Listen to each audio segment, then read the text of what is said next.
All right, guys, profiting from pukers. I didn't put the catchy title in, okay? But it's obviously no one ever wants someone to puke in their car, right? That it's horrible to have to deal with a drunk passenger or someone that has food poisoning or whatever throwing up in your car, right? So as I said before, you always want to keep large garbage bags in your car, like right behind your driver's seat, right behind the passenger seat, so you can always quick reach in there while still driving, hand a passenger that's about to puke a garbage bag so they can puke in there and not mess up your car at all, okay? But especially if you drive around bar close, okay, it's something that could happen, okay? Like I personally went over 1,000 rides before I ever had a puker in my car, and I always drive at bar close. I primarily drive at bar close, okay? So it is a pretty rare occurrence. I think it's only happened to me like 3 times now, and I've given over 5,500 rides. So it is a rare thing to have a puker. But it can happen, and you need to know what to do if it happens to you.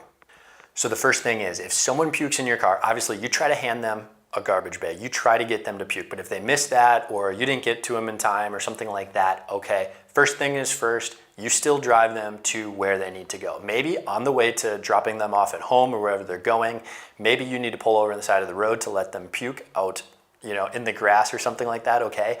That might happen, but first things first, you still bring them to home, drop them off. They'll probably want to, this usually happens, like, oh, let me help you clean it up. And you're like, no, it's fine.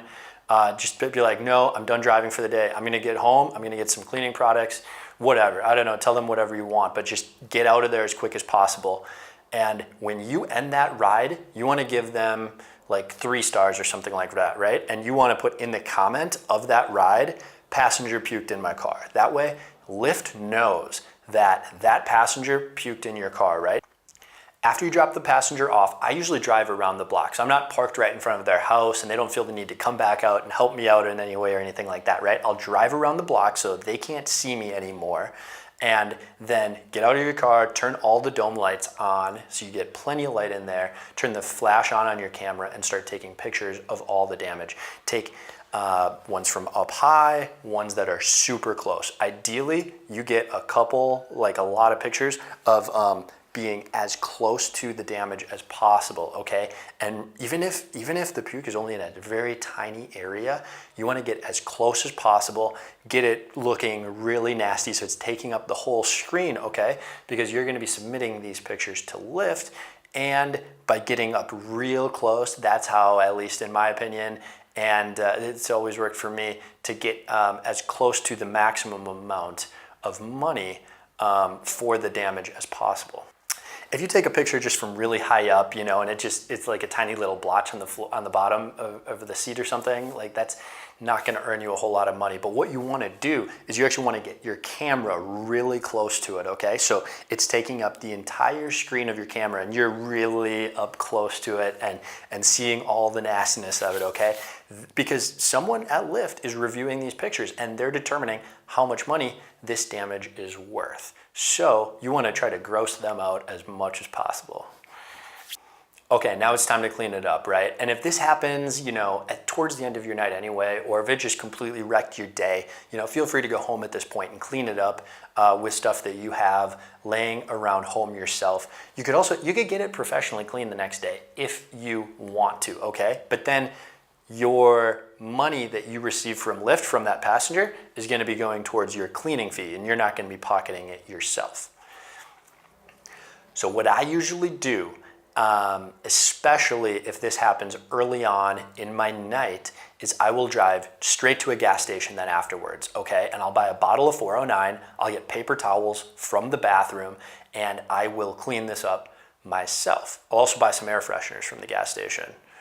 I finish cleaning everything up, get the air freshener set up, get it dried off, air fresheners help keep the odor out of it for the rest of the day. And also from then on throughout the night, in between rides, I'll try to roll the windows down just to get any kind of last bit of lingering smell out of there before I end up eventually going home for the night and fully cleaning it up all over again.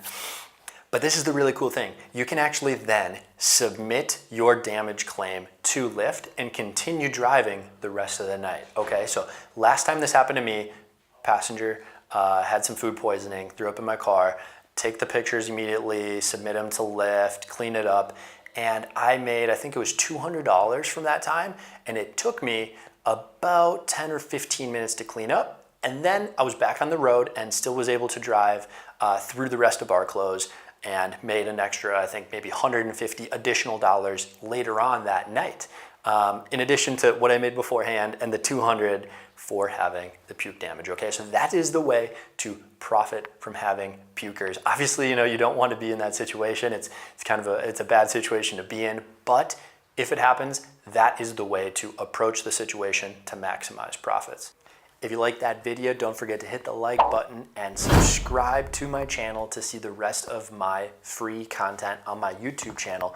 But I also wanted to let you guys know that I also have a Lyft Driver course, okay? A course that breaks down the top strategies that I have learned as a Lyft driver that's given over 5,000 rides on the Lyft platform. The top strategies that I now utilize to increase my income as much as possible on the Lyft app, okay? And then also ways of decreasing my expenses as much as possible to ultimately be the most profitable driver that you can be. Okay, so if you're interested in content like that, I highly recommend you check out my course, and I have a link to that course in the description box of this YouTube video, okay? It is premium content, it is a paid course, but I also have a bunch of free videos on that course page as well, so you get an idea of what you will be learning in the course. But I highly recommend you check that out if you're a Lyft driver that wants to make as much money as possible. All right, with that being said, happy driving, guys. Have a good one.